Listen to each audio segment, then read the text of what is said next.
Okay, so I want to jump into the client call. When you have a client that has hiring needs, what do you do next? How do you navigate that call? What are the proper steps? And this is our private forms page that our membership group utilizes on a daily basis. And there's different forms here they can fill out. And we develop web pages for them and really give them all the templates and steps that they would need to navigate client calls and candidate calls. But today I want to talk about the discovery step call. This is a critical piece in how you navigate your client and decision makers to closure. So what I do, my process is I'll do an intro call with the client, 5 or 10 minutes at max, to see if the stars align, to make sure, number one, that this rec is qualified, meaning I want to lock down this client.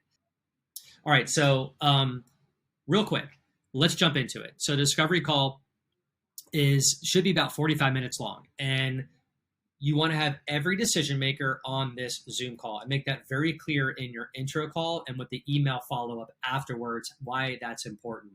Obviously, it's important because you don't want to waste your time here and have to do 2, 3, or 4 more calls before you can start working on somebody's requisition. So I take 45 minutes here, sometimes 30, navigate them through a process, and then from here, I give them a proposal. Now, what the client is going to try to do is get you off your path, okay? But it's your job to keep them in the lane. And this form, if you follow it, it's set up strategically, it's engineered that you can keep that client on the right path to the end of it, okay? So what I do typically is I'll have this on a different screen, and I'll just go through the questions and I'll follow it, just that simple. So let's go through it. This stuff can be filled out ahead of time or afterwards. So the first part, I want to understand their vision and strategy as a team and as a company. Dive into that. Ask them what their vision is now, next 3 years, next 5 years.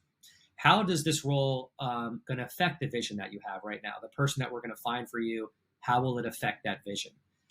Is this a new position or a replacement? You want to find that out because if the person was let go, if they resigned, there could be some retention issues. There could be some challenges that you want to make sure you're aware of as you're recruiting this candidate, because you want to get out in front of this with your candidate and acknowledge anything and set the expectations to make sure they understand what they're getting into, okay? This could be a very demanding job.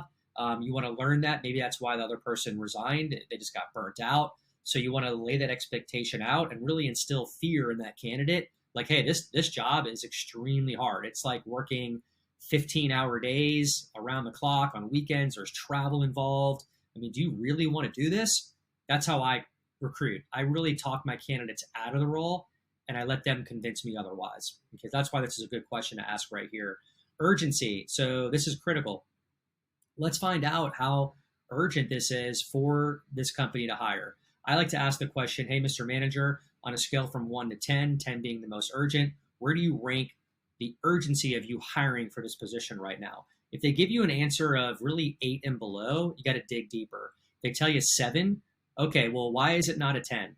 Oh, well, my family and I are going to be traveling to London next week for a summer vacation. I'm going to be out for a month. I'm not going to be accessible. Great. So you just learn that you're going to work to find candidates. You can't get them interviewed. You can't move them forward in the process because this person on the phone is really the ultimate decision maker, and he's out of pocket for a month.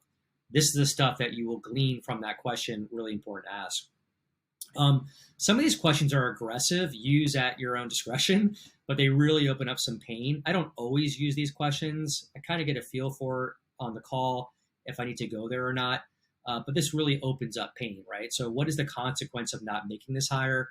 What is the cost of this opening staying open? How much money are you losing every month if this strategy or project continues to fall further behind, or if the sales territory is not supported, right? You get the idea. Let's go down here. We've put a lot of like tips in here along the way as to why these questions are important and what you want to do. You want to drive it down to a precise dollar amount that equates to the cost of urgency to solve the problem. We're referring to the answers that you'll get up here. So we give you tips and tricks along the way to navigate this call. Criticality. So let's discuss how critical the need to fill the role is.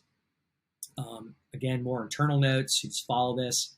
Hiring process. Please provide an overview of your internal hiring process. You want to understand that. Understand who's involved, how many interviews they typically go through, any behavioral assessments, etc. Important to know.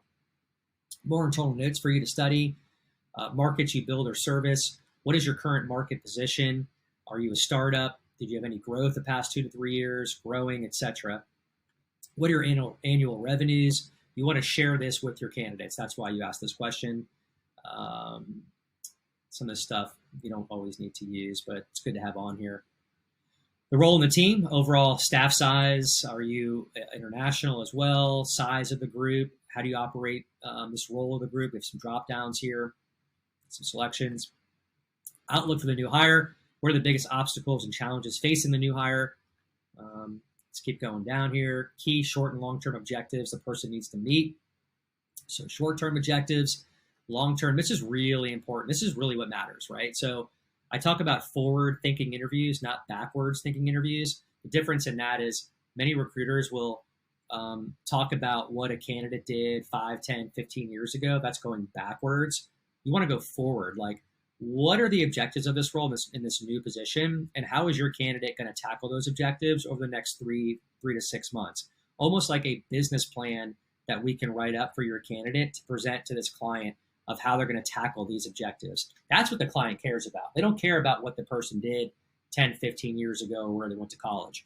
How are you going to help me now? What are you going to do when you come into this role to help our team to be an asset and help us grow? Okay. Let's keep going down. Why is this position better than a competing position at another company? So you guys get the drift. We've got some phenomenal questions on here that will help you navigate the discovery call with your client.